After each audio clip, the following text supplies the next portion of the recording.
It's a joke. It's all a joke.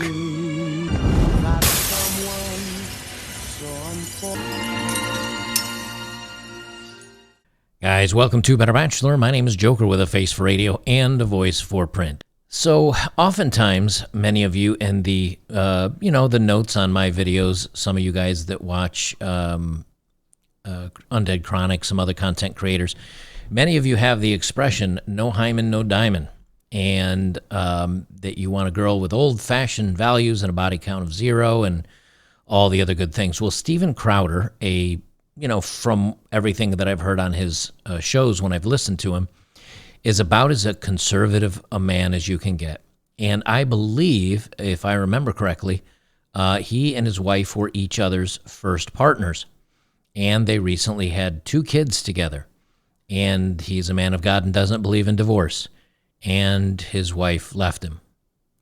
And he's in good shape. And he makes decent money. Compared to me, he's filthy rich. But he's not Hollywood actor money, but he does very well for himself. He's not a bad-looking guy. So what happened? The same thing that happens to everybody else. The women just decide to get up and leave. I have a clip from him that we're gonna go over here. But this is the posting in the matter of the marriage of Hillary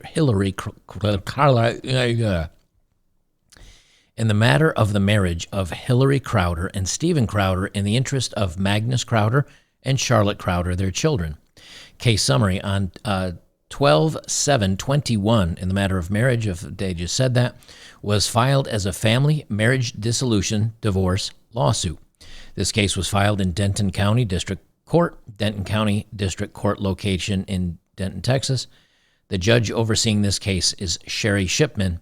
The case status is pending, other pending. And this is back in the 2021. He didn't talk about this really. He doesn't mention it much.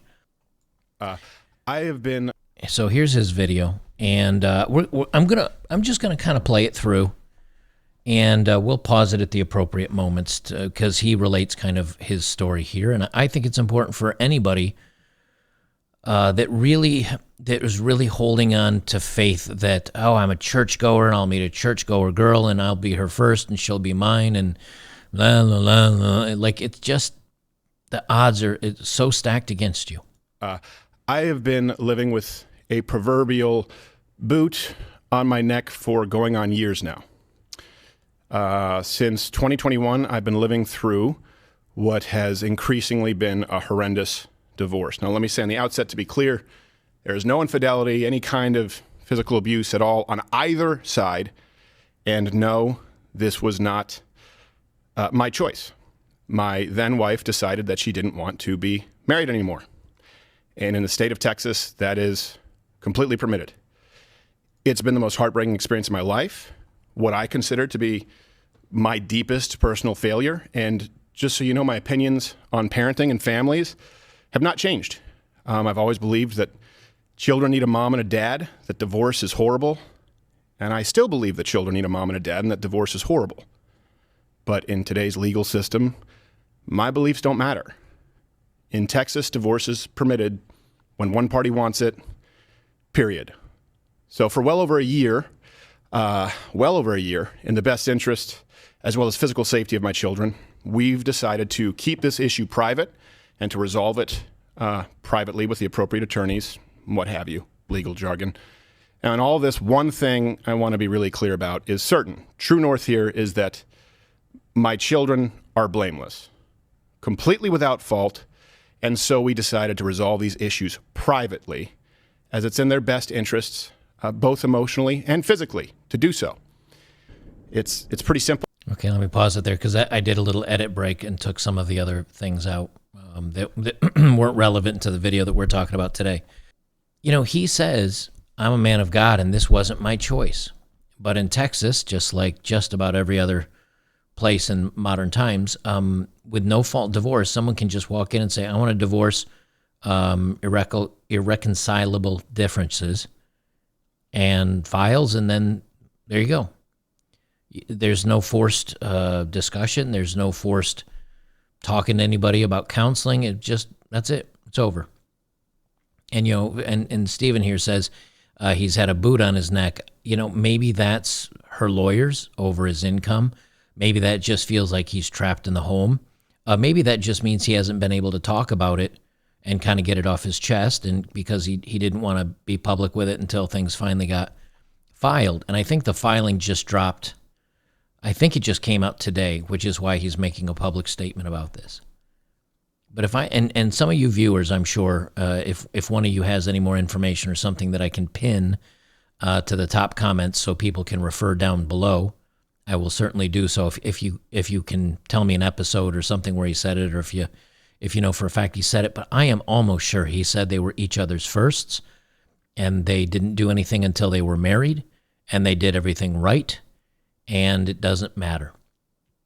And so, I don't put this out there to shame Stephen. Maybe you took Daily Wire's side against him. Maybe you take his side against Daily Wire. It doesn't matter. Maybe you agree with his views on religion and the world, or maybe you don't. It doesn't matter. What we're talking about here is a guy that thought he did the right thing and was a blue pill guy. And, there's many different references to taking red pills in the movies. Many think it comes from the Matrix, of being blue-pilled versus taking the red pill and seeing everything develop, seeing the world for what it actually is. And right now, the world the way it actually is not great for families and women being loyal and women staying in there through the good times and the bad times and everything else that goes on in your life. I mean, he's had heart surgery, I believe. I know he's hurt himself in a couple other ways, and I don't know when his surgery was or when things were getting rough. I'd be curious if it happened around the same time. I'm going to pause my recording. I want to see when his heart issues began. All right, so she filed for divorce in December of 2021. In July of 2021, he went to the hospital with his medical issues. He said he could feel death, but is expected to make a full recovery. He underwent surgery to correct a genetic defect. And so about, 4 or 5 months before she decided to file for divorce, he went through some health issues. I don't know if that's relevant or not. Maybe it is, maybe it isn't. But, when you take somebody that, and I don't know the truth of any of what happened behind the scenes. Somebody could say he's a raging monster or he's very controlling. Like, I don't know. But my point, maybe some of this is his fault. Again, it's not the point. The whole point is they didn't work through it. They didn't make it. She decided to go. I don't know. I can't, and again, I can't say that none of it is his fault. I can't say that. I don't know. But the days of thinking that people are going to be able to hold off and do everything right and make it through the marriage and get over those rough bumps in the road and through sickness and health and through rich and through poor, she can pretty much say whatever she wants. Stephen will say whatever he wants, and we'll never know the truth of what happened in their relationship. But I can tell you this. Stephen's not a bad-looking guy. He's in good shape. He's definitely a hard worker. I mean, he was working right up to the point. I remember when he had his heart issues, he was working right up to the point where he couldn't work anymore. Maybe he's a workaholic. Maybe that's the problem. But for that being a workaholic, he sure did make her and the family and the kids a lot of money. I mean, millions and millions of dollars. And so maybe she just said, you know what? And I don't know what's going to happen in the Texas law, but, she can say, hey, you know what? I can still keep the money. I can still keep the kids or access to the kids or equal time with the kids or whatever. The only thing I don't have to have is the man that's working hard for all of it. I can find somebody else. Or I can just decide to be alone and hang out with my gal pals while the money still comes in, while she still has access to the kids. There's just nothing that really promotes staying together anymore. I'll let him finish he's got about 30 seconds left here. I'll let him finish what he was saying about this. To do so. It's pretty simple. I loved a woman so much that I married her. A woman who, despite all of this, I still love as the mother of my children. And she wanted something else for her life. That's not my choice. She simply wanted out, and the law says that that's how it works. Now, of course, look, I get it. There are multiple sides to every story, but one thing that is undeniable in this case is that it's no one's fault but my own in that I picked wrong, and that's certainly not the fault of my children. And he says kind of what we get told a lot of times, and we tell women that pick bad men all the time, is, hey, it is your fault. You picked the wrong woman. But how do you know? Because this is an argument I've said, I don't know how many times. I don't know how many times I've said this. How do you know you're picking the right one? You know, a lot of times guys will say, oh, man, she turned so crazy. Oh, you should have looked for red flags. Oh, she had she lied to me about her body count. Well, you should have, I don't know, investigated or asked her friends or who knows what. But when you're young, I think they've been together since they were young, again, and you've known her since high school or whatever they were, and you know she's got it because you've been the only one dating her, and so the only person you've ever known her to be with is you. You have no reason to think she's cheated or stepped out, and that's what he said earlier in the video. It's not because of infidelity. It's not because of, people hurting each other or getting in fights. How do you win? How do you pick the right one? And the answer today is you don't. The odds were more than likely that you would pick at least a woman that was pretty good. Now the odds are heavily stacked that you're going to pick one that isn't so good. And many of you guys that watch me or have watched me for a long time know this is an expression. I don't know if I came up with it. I think I did, which is you're looking for love is like finding a needle in a needle stack. A needle in a haystack's hard to find, but once you find it, you know it. You either see it glisten in the sun, or you accidentally touch it and it pokes you and it's sharp, where everything else in the hay bale is soft. But when you're looking for a needle in a needle stack, all of them hurt. And they all look really similar. And the whole time you're digging through that needle stack to find the right one, it is a lot of pain, it's a lot of blood, it's a lot of getting cut up and banged up and hurt, and eventually most people say it's not worth it. And like, this is too hard, it's too painful, and I can't do it anymore. And that's why I think modern love, at least today, modern love is like looking for a needle in a needle stack.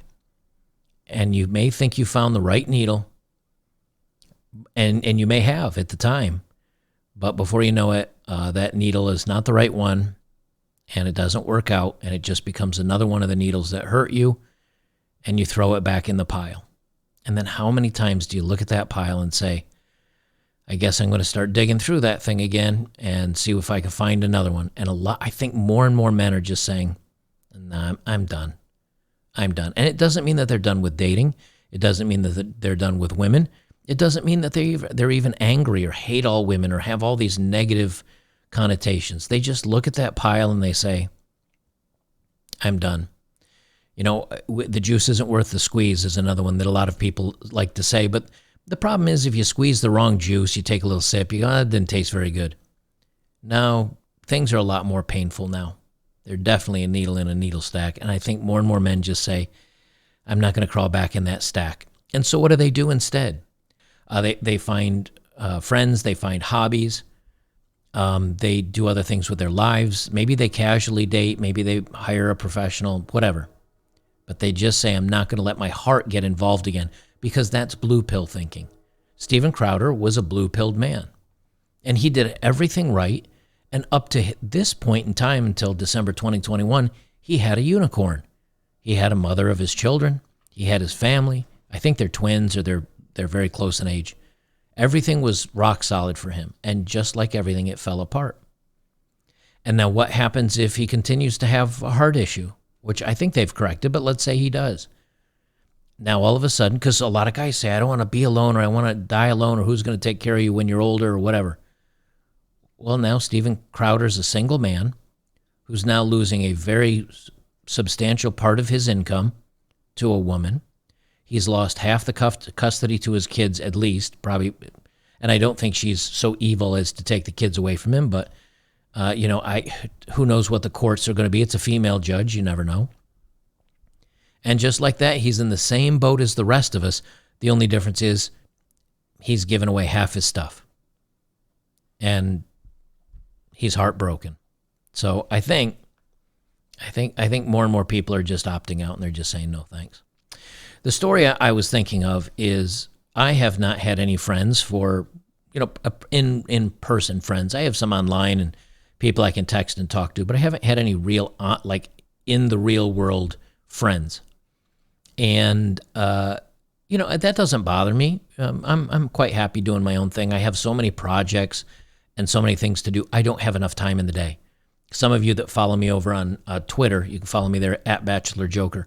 Some of you guys that follow there, you'll see I post something at 2:30 or 3 o'clock, 3:30 in the morning.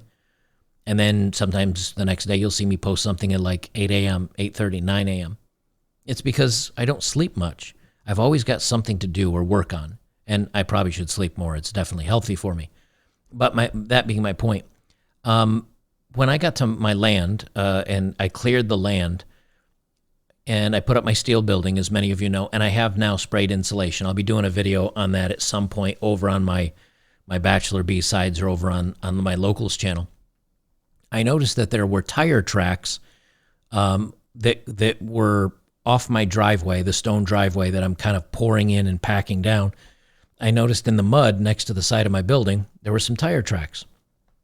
And I said it could be mountain bike, it could be dirt bike, but the way that rode up to the window, and then it looked like somebody stepped off, looked in the window, and then dragged the bike, because you could see the two wheels come up, and then you could see one of the wheels slide away. This is going somewhere, by the way. I think you'll find interesting, but I want to give you the lead up. That caused me to say, okay, I'm going to get a video camera.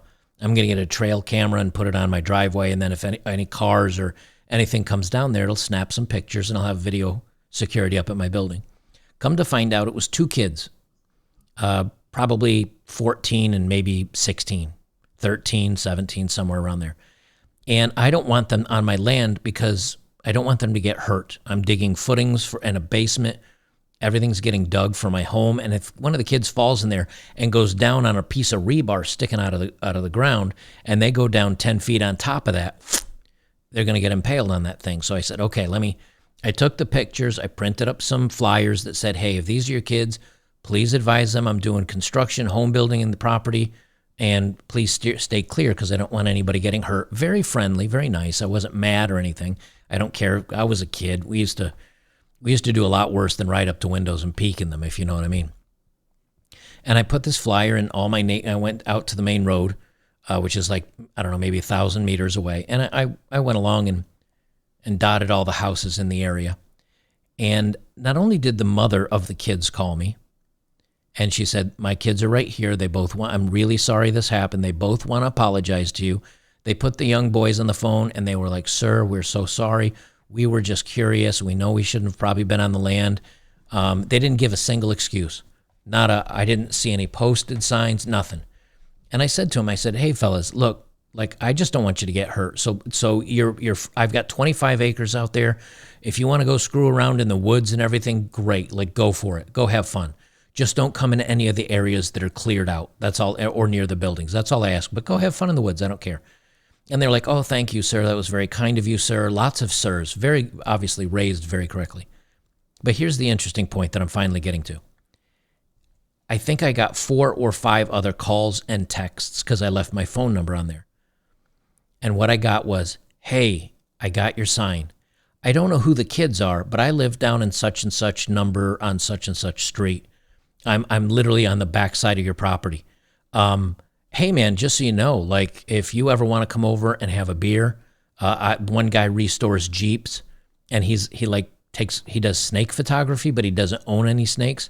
I guess he likes to go find them and take pictures of them, and I don't know, it's just kind of funny. Another guy, he has a fishing boat, and he says, I do fishing boat tours on the weekends. If you ever want to go out fishing, just let me know. I got Mondays off. Somebody else messaged me. They sent me a text. They said, hey, I'm your neighbor over on this side. Come on by. We'll have a beer. He said, I like to bow hunt. And he said, there's a lot of deer back there on your property. And I texted him back. I'm like, hey, I don't know what the tag limit is, but I'm not going to need 15 deer a year. You're welcome to, come on the land. And if you can plunk one, like, go ahead and have at it. If they're just leave me at least one or two. And he had a laugh, and he's like, yeah. And I asked him, I've never skinned a deer before. Do you think you could help me like field strip a deer, and we can go out and bag one together this year? And he's like, oh yeah, definitely, dude. It'll be great. Well, I don't know what he sounded like. Oh yeah, definitely, dude, because he texted me.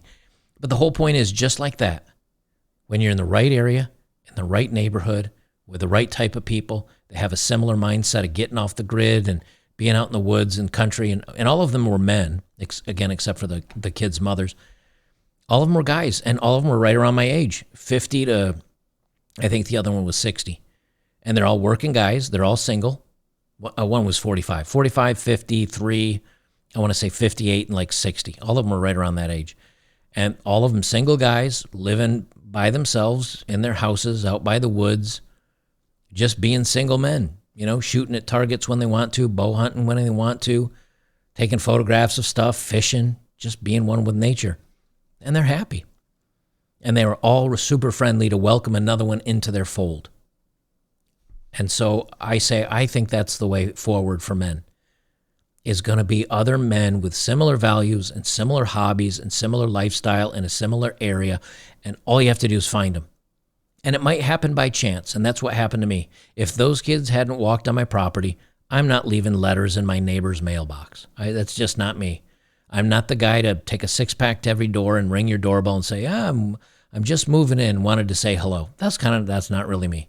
I'll move on to my land and do my own thing. But because those kids came on my land and I didn't want them to get hurt, and I took out some letters, all of a sudden I'm getting phone calls of welcome to the area, and you got a great piece of land out there, and we have a conversation, and now I'm going to have 4 or 5 new friends, all my neighbors. We're going to have barbecues and hangouts and fishing and hunting, and how great is that? All because of chance. So give yourselves an opportunity. Put yourself out there a little bit. You never know when it's going to happen for you. Keep your chin up if you're kind of in a dark place and you feel alone. Put yourself out there where you can interact with more human beings. And put yourself in the right area. If you're a country boy in a city, you're not going to meet like-minded people. If you're a city boy out in the country, you might have to, stretch your legs a little bit and put yourself out there. But that's also the community that if things do hit the fan and things do go south, I have a pretty good feeling these are going to be the neighbors that every house that I drove past pretty much had American flags up and guns, God, and country, and American yeehaw, patriot. Those are people that love each other and they care about each other, and they want the best for those around them. That's the people that I choose to surround myself with. And I think if things go bad, I think that's a neighborhood that's going to help each other instead of trying to get the leg up and what's best for them and only them and cause problems. And I don't know. I know that's a bit of a rant, but I just kind of wanted to give you my thoughts on this stuff. So to Steven Crowder, welcome to the Red Pill. It is a suppository in many cases. I wish him the best. I'm sorry that this happened to him, but I think a lot of men that hold out for the conservative women and the God-fearing Christian women that are good and go to church, and she's only had one boyfriend, and I don't think that's going to get you any further ahead than many. And I'm not saying not to try. Please don't listen to me if you've never dated. Go out and try. Give it a shot. Just understand that if you end up back with us other crabs in the bucket, it's not because we held you down. It's because you went out and tried it on your own, and then you decided to come back and leave the ocean and jump back in the bucket. Maybe think of it that way. For those of you on YouTube, please join us over on either Rumble or betterbachelor.locals.com, where we will be doing a dating profile of the day and another story today. I've got another story I'm going to do, but we're not going to do it here on YouTube.